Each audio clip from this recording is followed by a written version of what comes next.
وزينا بالحلم وأكرمنا بالتقوى وجملنا بالعافية يا أرحم الراحمين. ربي زدنا علما وواسع لنا في رزقنا وبارك لنا فيما رزقتنا واجعلنا محبوبا في قلوب عبادك وعزيزا في عيونهم واجعلنا وجها في الدين والدنيا والآخرة من المقربين يكسر النوال يحسن الفئال يقيما بلا زوال يا مبدئ بلا مثال فلك الحمد ولك الشكر ولك المنة ولك الشرف على كل حال ولا حول ولا قوة إلا بالله العلي العظيم وصلى الله على سيدنا محمد النبي الأمي وعلى آله وصحبه وبارك وسلم. Bismillahirrahmanirrahim. Qala al-musannifu rahimahullah rahmatan wasi'ah. Qala al-Hasan al-Basri rahimahullah, berkata Imam Hasan Basri rahimahullah, ya'khuzu ahaduhum ad-darahima ala zubrihi. Ya'khuzu, mengambil, ahaduhum, salah seorang dari mereka, maksudnya mereka di sini adalah orang-orang yang bodoh. Salah sikok dari mereka orang-orang bodoh tadi mengambil ad-darahima, beberapa dirham, ala zubrihi, diletakkan di atas kukunya. Wa yukhbiruka, lalu kemudian si salah sikok tadi menunjuk tahu, menginformasikan kepada engkau bizinatihi, akan timbangannya, maksudnya ukurannya, yakni yang dimaksud oleh Imam Hasan Basri adalah min syiddati ma'rifatihi, saking sangat mengetahuinya si ahad tadi, ya, salah sikok wong tadi saking sangat mengetahuinya bi umurid dunia, dengan urusan-urusan dunia. Pokok urusan dunia tahu kalau giliran dengan ilmu agama dia tidak tahu. Sampai ukuran timbangan dirham pun dia tahu hanya dengan meletakkannya di atas kukunya. Sudah tahu kadar ukurannya berapa, ini sekian. Jadi giliran urusan dunia dia paling paham, paling pintar, paling cerdas, tapi dalam urusan ilmu agama dia sama sekali tidak paham, buyan. Qala, berkata Imam Hasan Basri, walau sa'altahu, jika engkau bertanya kepadanya, kepada si ahad tadi, salah sikok di antara orang-orang yang bodoh, an syurutit taharah, tentang syarat-syaratnya bersuci, wassolati, dan solat, lam ya'rif, niscaya dia tidak mengetahui syai'an, sedikit pun, minha, daripada syurutut taharah wassolat. Dan urusan dunia tahu galo, tapi ditanya tentang syarat sahnya bersuci, syarat sahnya sholat tidak tahu. Intaha, telah selesai apa yang didawuhkan oleh Imam Hasan Basri, bima'nahu, dengan maknanya maqalah. Wa 'alal jumlati, maka kesimpulannya, fal jahlu, kebodohan, ra'sus syurur, adalah pokok dari segala keburukan.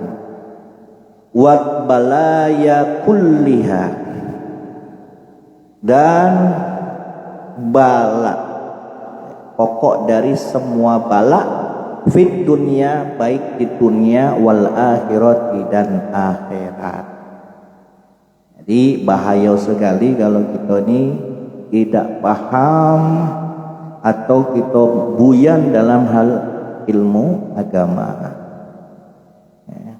Kebodohan itu adalah keburukan, pokok dari segala keburukan dan pokok dari segala bala, baik di dunia maupun di akhirat.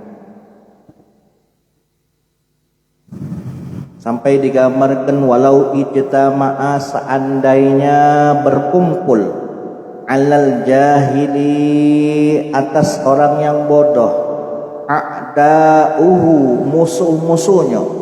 Andaikan musuh-musuhnya orang yang bodoh tadi berkumpul, liyadarruhu, untuk membahayakan atau untuk memberikan mudarat kepada si jahil ini tadi, lam yaqdiru, niscaya mereka tidak akan mampu, ayyadurruhu, untuk memberikan bahaya kepada si jahil, bimisli ma qad darabahu, sebanding dengan bahaya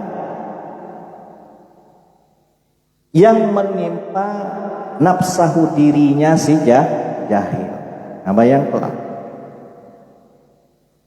andaikan musuh-musuhnya orang yang bodoh ingin memberikan mudarat atau ingin membahayakan orang yang bodoh, maka bahaya yang ditimbulkan oleh musuh-musuhnya ini untuk memudaratkan si jahil itu tidak lebih berbahaya dibanding bahaya kebodohan yang menimpa diri si jahil. Karena ngapa? Kebodohan si jahil ini tadi bisa membuat celaka dirinya baik di dunia maupun di akhirat. Sementara bahaya yang ditimbulkan oleh musuh-musuhnya mungkin hanya cukup di dunia baik.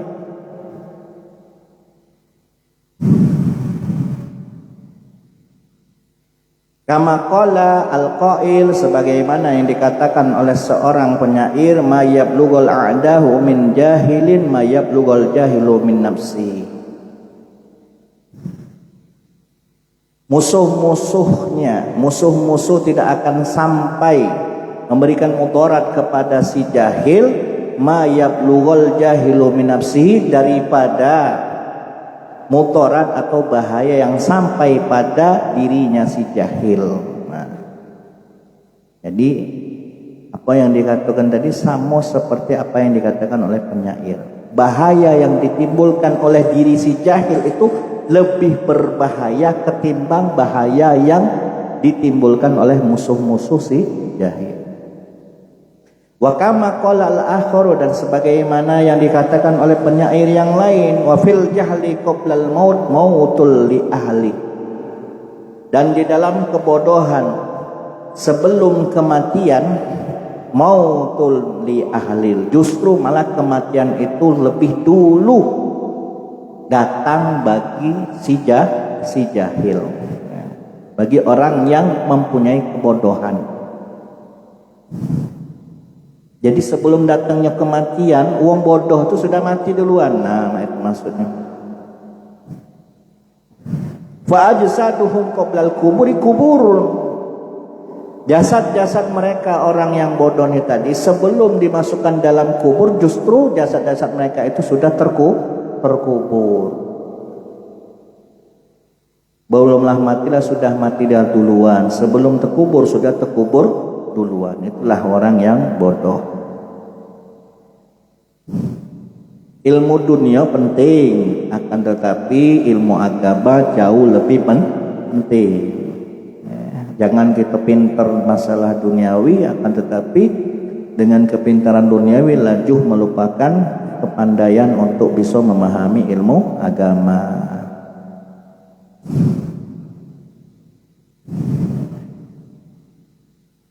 Summa annal jahla al-mazmuma, kemudian sesungguhnya kebodohan yang tercela alal itlaqi secara mutlak, wa adalah kebodohan yang tercela secara mutlak itu apa dia? Ayyad jahila al-insan minal ilmi ma faradallahu alaihi ilmuhu, yaitu tidak tahunya seseorang minal ilmi daripada ilmu, minal ilmi ma daripada ilmunya sesuatu, faradallahu yang telah Allah fardukan alaihi terhadap dirinya, ilmuhu untuk mengetahuinya. Jadi kebodohan yang mutlak, kebodohan yang tercelah secara mutlak itu adalah kebodohan seseorang yang mana Allah ngongkon supaya dia mengetahui apa yang telah Allah wajibkan padanya untuk diketahui. Seperti halnya apa? Ilmu tentang sholat. Apa yang berkenaan dengan sholat tadi? Ya berarti harus tahu tentang masalah najis, harus tahu tentang masalah istinja, harus tahu masalah tentang apa? Bersuci, harus tahu tentang masalah air sebelum hendak melakukan sholat. Setelah masuk dalam sholat berarti dia harus tahu rukun sholat, syarat sah sholat, hal-hal yang membatalkan sholat, hukum-hukum di dalam solat, apa yang haram di dalam solat, apa yang makruh di dalam solat, apa yang boleh di dalam solat, apa yang wajib di dalam solat, apa yang sunnah di dalam solat, itu harus dia ketahui. Fahzar, maka waspadai olehmu ayyuhal akhi, wahai saudaraku, min zalika, daripada kebodohan yang tercela. Wakhrud, dan keluarkanlah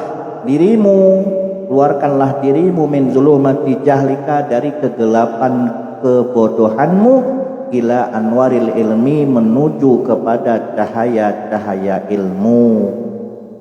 Walaysa biwajib, dan tidaklah wajib antatasi'a fil ilmi, tidak wajib bagimu untuk mempunyai wawasan yang luas, pengetahuan yang luas.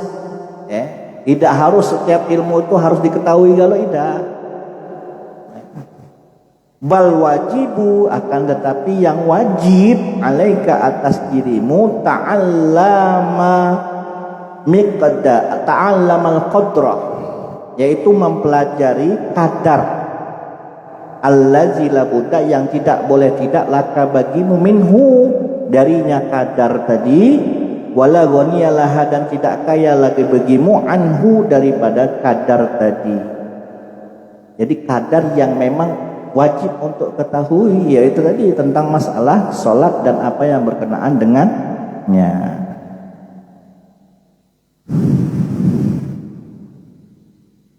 Nah, yang namanya solat itu kan hal yang wajib dilakukan bagi setiap orang mukallaf. Ketika dia sudah mencapai usia balik, sampailah dia meninggal, itu kan sholat harus dia lakukan, dan harus mengetahui ilmunya. Berbeda dengan zakat, ya. Zakat itu kalau dihukumi wajib mempelajari ilmu zakat secara detail, yaitu zakat mal, ya kalau kita sudah punya finansialnya. Nah, itu juga masalah haji. Haji itu mulai dihukumi wajib mengetahui ilmu haji ketika kita sudah ada finansialnya dan kita sudah ada perencanaan untuk berangkat. Adapun kalau seandainya finansialnya belum ada, ya kita hanya wajib mengetahui secara global saja, tidak terperinci. Wa kama yajibu alaika, sebagaimana wajib bagimu, anta ta'allama fi nafsik, engkau belajar fi nafsika, dalam dirimu, belajar untuk dirimu. Yajibu, maka wajib pula alaika, bagi dirimu, aidon, sebagaimana kewajiban itu, wajibnya belajar atas dirimu, yaitu apa? Yang wajib anta'allama ahlak, selain engkau wajib belajar kadar yang wajib engkau ketahui, maka wajib pula bagimu untuk mengajarkan. Siapa yang kau ajarkan? Ahlaka, keluargamu, wa auladaka, anak-anakmu, wa kullaman, dan semua orang, laka wilayatun alaihi, yang mana di situ engkau mempunyai tanggung jawab atas dirinya. Siapa baik yang engkau tanggung nafkahnya, wajib engkau ajarkan ilmu yang memang diwajibkan untuk diketahui. Wa ilam takdir, andaikan engkau tak mampu anta'allamahum, untuk mengajarkan mereka, kana alaika, maka adalah wajib bagi dirimu, anta'murahum, untuk memerintahkan mereka, bil khuruji, untuk keluar, ila ahlil ilmi, belajar kepada ahlil ilmu. Andaikan engkau tak mampu mengajarkan keluargamu, anak istrimu, orang yang ada di dalam tanggung jawabmu, maka engkau harus memerintahkan mereka agar mereka mau belajar kepada ahlul ilmi. Jadi kalau seandainya kita sibuk dengan mencari nafkah, akhirnya kita tidak sempat lagi untuk mengajarkan mereka ilmu agama, maka sudah seharusnya bagi kita untuk mengantarkan mereka, memerintahkan mereka agar supaya mereka mau belajar kepada orang-orang yang memiliki ilmu. Diajarkanlah kepada para ustadz, kalau anak diantarkan ke TPA, majelis taklim.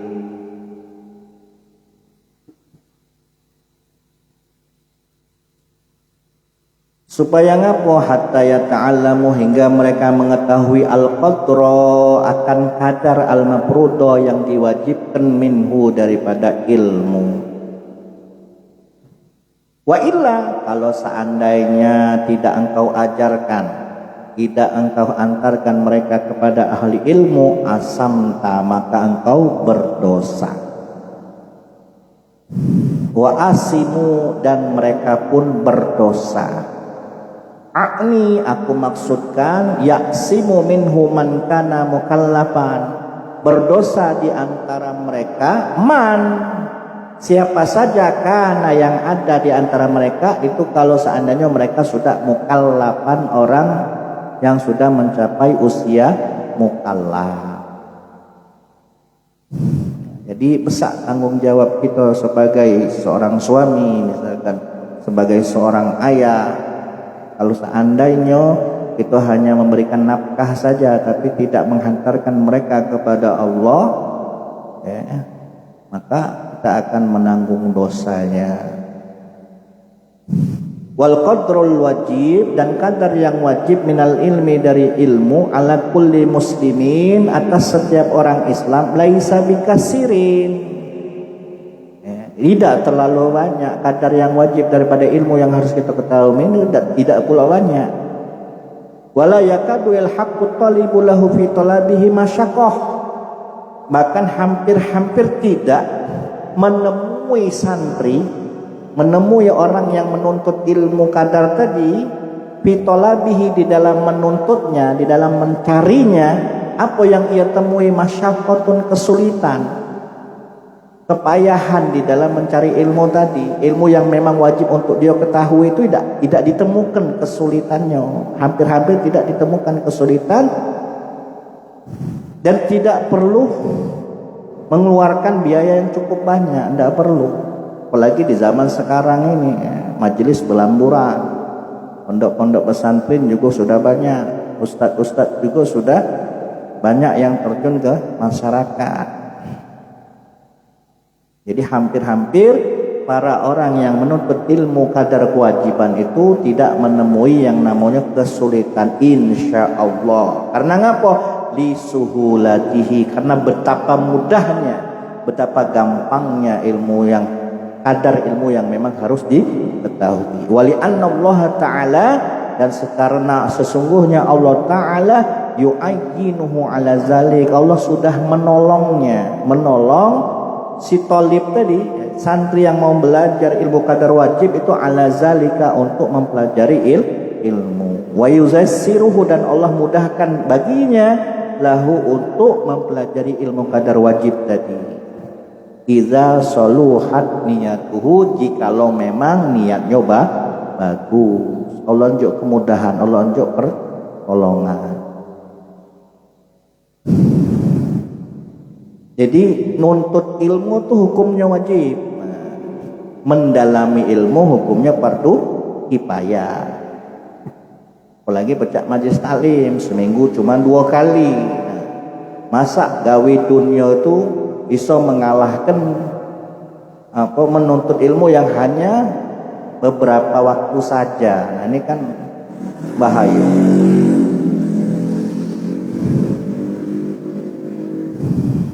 Maka pentingnya niat itu harus penting, harus benar-benar ditata agar Allah tolong, Allah unjuk pertolongan kita supaya kita mudah di dalam menuntut ilmu.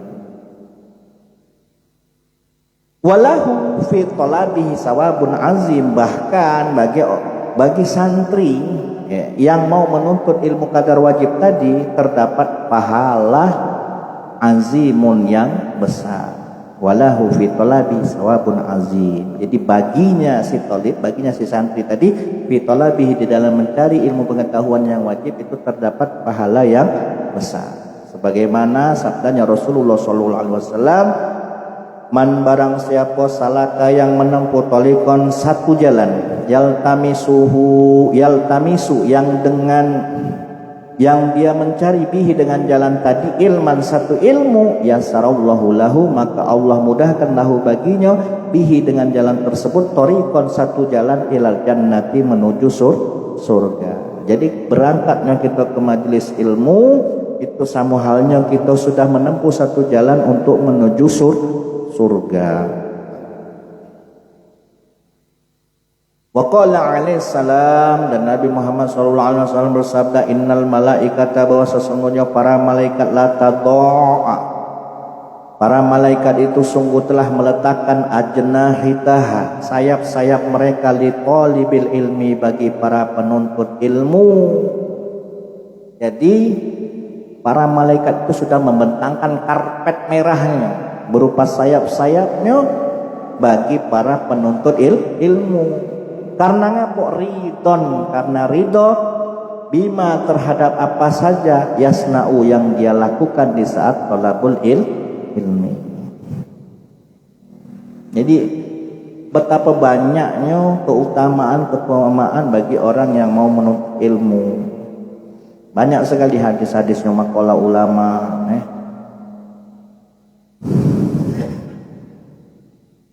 Wa qala alaihi salam, dan Nabi Muhammad sallallahu alaihi wasallam bersabda, huduri majlis ilmi, hadirnya kita di majlis ilmu itu afdalul, lebih utama min salati alfi rakaatin. Nah, bayangkan hadir kita di majlis ilmu itu lebih utama daripada 1000 rakaat salat sunnah. Nah, bayangkanlah 20 rakaat salat tarawih gitulah mengas. Nah, ini 1000 rakaat. Hadir di majlis ilmu itu lebih utama daripada melaksanakan sholat sunnah 1000 rakaat. Wa iyadati alfi maridin, lan lebih utama daripada menjenguk 1000 orang yang sakit. Wa huduri alfi janazatin, dan lebih utama daripada menghadiri 1000 jenazah. Al hadis, bacalah sampai akhirnya hadis. Ini hadisnya panjang sebenarnya. Di sini cuman beliau menyebutkan beberapa poinnya saja. Luar biasa. Wa qala alaihi salam, dan Nabi Muhammad sallallahu alaihi wasallam bersabda, innallaha, bahwa sesungguhnya Allah takaffala, Allah itu menanggung di talibil ilmi, Allah itu bertanggung jawab atas orang yang menuntut ilmu birizkihi, terhadap rizkinya. Jadi jangan khawatir kalau andai kata kita punya rezeki, punya anak, insya Allah kalau seandainya kita kongkon dia untuk belajar di pesantren, Allah sudah menjamin rezekinya. Nah, ini hadis Nabi tidak mungkin bohong. Innallaha takaffala li talibil ilmi birizki. Sesungguhnya Allah bertanggung jawab bagi penuntut ilmu birizkihi, terhadap rizkinya. Bukan hanya rizkinya yang si nuntut ilmu tadi, justru yang mencarikan rizkinya, berarti uang tuanya juga Allah unjuk rezeki. Qultu, aku berkomentar, kata Sayyid Abdullah bin Abil Haddad, wahaza, hadis ini, hadis innallaha takaffala li talibil ilmi birizki, adalah takafulun khusun, tanggung jawab yang khusus, tanggung jawab yang spesial, jaminan Allah yang spesial ba'da takafulil am, setelah tanggung jawab secara umum. Ya, secara umum kan memang seluruh makhluk Allah itu ditanggung rezekinya, entah itu manusia, jin, hewan, tumbuhan, seluruh makhluk Allah itu sudah Allah tanggung semuanya rezekinya. Nah, tapi yang dimaksud di sini adalah tanggung jawab Allah, jaminan Allah secara spesial khusus bagi penuntut ilmu. Allazi takafallahu bihi, yang mana tanggung jawab ini telah Allah tanggung jawabkan kepada semua kulli dabbah, semua hewan yang bergerak fil ardi, di muka buminya Allah, biqaulihi, sebagaimana firman Allah Ta'ala, wa ma min dabatin fil ardi illa 'alallahi rizquha, surat Hud ya. Wa ma min dabatin, dan tiadalah daripada hewan yang bergerak fil ardi di muka bumi Allah illa 'alallahi rizqah, melainkan Allah lah yang menanggung rizkinya. Secara umum macam itu memang. Wa yakunu ma'nahu, maka di sini maknanya adalah ziyadatut taisir, tambahan kemudahan, warabul mu'nah, hilangnya biaya, wal kuflah wal kulfati, dan kesulitan fi talabi rizki, di dalam mencari rizki, wa husulihi, dan menghasilkan rizki. Jadi para penuntut ilmu, bagi orang yang membiayai penuntut ilmu itu Allah unjuk kemudahan ya di dalam menghasilkan rezeki ya. Allah unjuk kemudahan di dalam menghadapi tantangan-tantangan di dalam meraih rizki.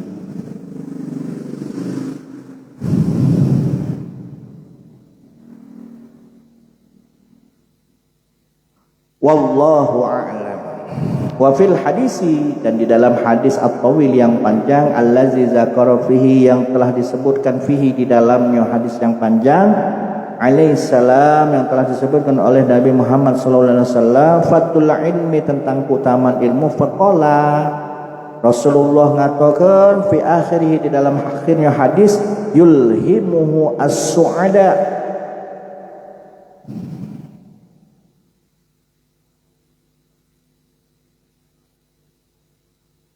diilhamkan ilmu. Siapa yang diilhamkan?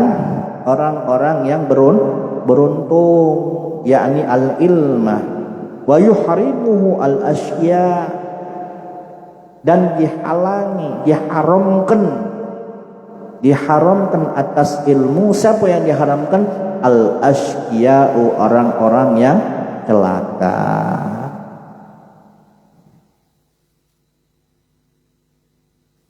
Walaysa min syai'in yajma'u jami'an wa'il khair ghairu sa'adah, dan bukanlah daripada sedikit yajma'u jami'an wa, yang terhimpun semua berbagai aneka ragam kebaikan, ghairu sa'adah, selain daripada orang-orang yang bahagia. Bukankah ya berbagai aneka ragam kebaikan itu diberikan hanya kepada orang-orang yang beruntung. Walaisa min syai'in yajma'u jami'an wa isyari siwa syaqwa, dan bukanlah satu berbagai aneka ragam keburukan itu diberikan tak lain tak bukan hanya kepada orang-orang yang celaka ya. Jadi segala kebaikan pastilah diberikan kepada orang-orang yang bahagia, dan segala keburukan pastilah diberikan kepada orang-orang yang celaka. Nah, kalau Allah menghendaki kebaikan, maka pasti Allah hendaki seseorang itu akan memahami ilmu agama.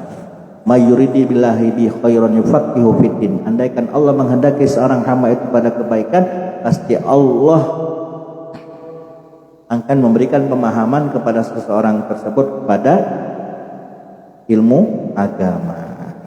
Nah, seandainya Allah kehendaki dengan ilmu agama, Allah kehendaki dengan kebaikan, berarti dia termasuk golongan orang-orang yang beruntung. Tapi kalau andainya Allah jauhkan dari kebaikan, maka dia termasuk golongan orang-orang yang celaka.